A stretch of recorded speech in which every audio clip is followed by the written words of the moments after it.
He is the king of sixes on the cricket pitch. No wonder then that Chris Gayle's book is called The Six Machine. Chris, congratulations on the book, and thank you for talking to us. First up, why a book? It's a book to actually give you a sort of insight. You know, most people see you on the field and, you know, see a bit of social media and see you off the field, what you're actually doing. But it's good to actually, you know, spread, you know, the word of wisdom, you know, of the actual particular character really, you know, came about. So it's it started about, you know, how I actually grew up.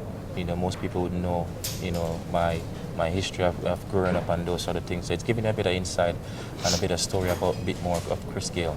So you'll find, you know, a lot of interesting things inside the book. You know, growing up and, you know, the struggle. And then for someone to actually excel and make it this far, that goes to show, you know, it's possible out there for any other youngster who may seem, you know, a bit down or find things a bit, you know, on the downside or the struggle a bit more. But, you know, I came through the ranks and I'm grateful and thankful, and, you know, so hopefully I can actually inspire, you know, a lot of youngsters out there. And, you know, let them know that it's possible, you know, to actually reach the top and, you know, never give up. Okay. I haven't read the entire book, but I've gone through parts of it. There's a bit which says, you talk about growing up as a shy little kid in Jamaica. Chris Gayle and shy, I cannot put the two together. I am shy. I'm still shy. Are you? I'm still shy. You know, just, you know, we grew up in a two-bedroom, mom and dad, and my sister and other four brothers. You know, I grew up without even water. I grew up without even electricity. So those things, you know, thankful, you know, I grew up next to a cricket field, Lucas Cricket Club. So that's where, you know, I get most of my supplies. When the cricket game played there, we'll go over there and, you know, you pick up bottles, you score the board, you score the book. And then you might get a bit of money you can, you know, take back home, buy some food or go to the movie, you know, and get a date. So that's how you have to, you know, hustle as a youngster and, you know, make it possible to actually survive. And, you know, I got here today. So, you know, with growing up as well, it kind of made me, you know, who I am today. You know, very strong-minded person. You know, I know how to get through difficult situations. You know, it's just like, life is just like this, the game itself. You know, you have difficult times out in the middle. You reflect back on how you actually grew up and a difficult time. So if you can get through that, then basically on a cricket field, it's possible. You know. Chris, there's so much of T20 cricket you play. There was a recent survey conducted by the Federation of International Cricket Association, FICA, which said that 52% of the cricketers in the world actually want to go that way. They want to play domestic T20 leagues. Is that, you know, a sign that it's a threat for ODI and Test cricket, you think? Well, but when you look at T20 cricket, it's showing on TV right around the world. So it's what your eyes actually caught. You know, you'll actually more sort of gravitate to, and you can't hide from that. That's what youngsters watching, and that's what youngsters seeing out there as well.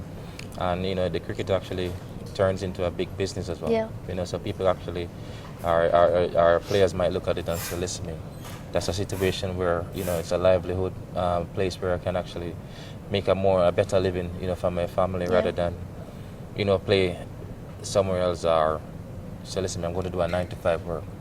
You know, so it's a situation where T20 cricket is always going to give other competition a run for their money because it's very entertaining. And back in the West Indies, you guys are so good with T20 cricket. Why do you struggle so much in tests? We used to, well, apart from being dominant in the 90s, or should I say the 90s and 80s, I think that the platform, you know, wasn't set properly. You know, when all the big guns walk away and youngsters got to come back in and those sort of things make it a bit more difficult for us. And in my time, we only had, you know, Lara and Carl Hooper, you know, more so and Walsh and Ambrose was actually on the way out as well. So those senior players actually leave quickly. And in West Indies, when you reach 30, you know, people say, listen, that's a quote, that's a quota, you know, and they say you're too old to play international cricket again. You're done. So they have lost a lot of players, you know, within that age group. And when I look at Australia, players make their debut at 35 and those sort of age. So that's where the actual Test cricket kind of get a bit dampened when they let players walk away too early. And then, you know, it was there in my time when I come into Test cricket now. You know, I feel like I came in about maybe 20 years, 21, so start playing Test cricket when, you know, I should actually be waiting a little longer to actually get into Test cricket. Okay. So those things kind of dampen Test cricket for West Indies point of view. And But tell me we something. tend to not concentrate a bit longer in the Test longer cricket. format, yeah. You're wearing black and white. I want to know if you're going to be in Test whites anytime soon. Is that on the cards? If I knew these questions were actually going to come out, I'd put on my whites and do the interview. So is that a hint you're going to play Tests again? Well, I'm looking forward to it. Okay. Yeah, you know, even we had a meeting and we had some discussion. All right. The board setting out their criteria and those sort of things as well.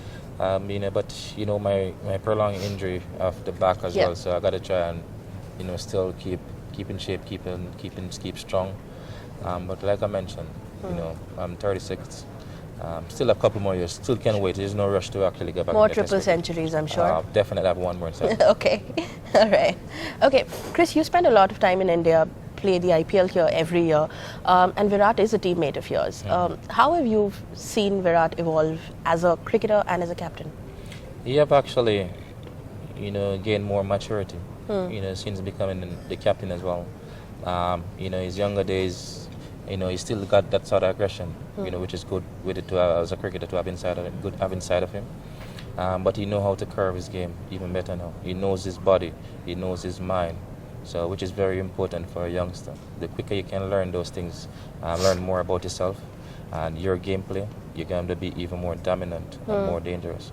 And he knows all about that now. You know what anyone in India you think who could give Virat a run for his money in the future? I mean, people misquoted me when I say Rahul give Virat a run for his money. Yeah, that was a Jamaican slang. You know, when I say listen me, it's because we Jamaica we say, you know, give him a run for your money. You know, so I mean, when I say give him a run for money, he can get as good as Kohli. Right. That's what I mean. You know, Rahul can get as good as Kohli. Okay. That's what I mean. And you know, but Rahane is very good as well.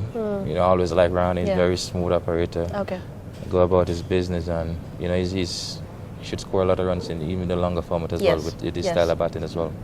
So I mean, they have quality player. You know, Pujara get back to form in the longer format as well. Okay, Chris, I wanted to ask you about this episode, which you have spoken about in your book as well. A lot of flack that you faced from the media and cricketers also during the Big Bash. You know, when a lot of people said you were disrespectful when you were speaking with the TV anchor. Did you think you were wrong in doing what you did? No. Any regrets at all? No regrets at all. Okay. I haven't done anything wrong. You know, just the media blow things out of proportion, or maybe a bigger authority at the time maybe have something against Chris Gayle, and they want to see a little opportunity or a window to actually, you know, trying to bring down Chris Gayle. You know, but has the episode made you more cautious, perhaps, or are you just the way you are? I mean, it's T20 cricket. No, universe boss. Oh, universe boss. I'm sorry. Yeah. I mean, people just see what I do on social media. Yeah. You know, no other cricketer will do such thing, and you know, most people don't like it. You know, so as soon as they see a slight window of something they feel might be a negative impact on, or can be in a negative era, they'll try and make it and blow it up as big as possible, just to try to get at me. Okay. You know, because what I've done, you know, most boards don't even like those sort of things. You know, so they'll try and create something and say, listen, me. We use Chris Gayle, he's a big name, it's a huge name. You know, we use the name, try and use him as a scapegoat, and you know, try and bring him down as possible. But I'm strong-minded. I mean.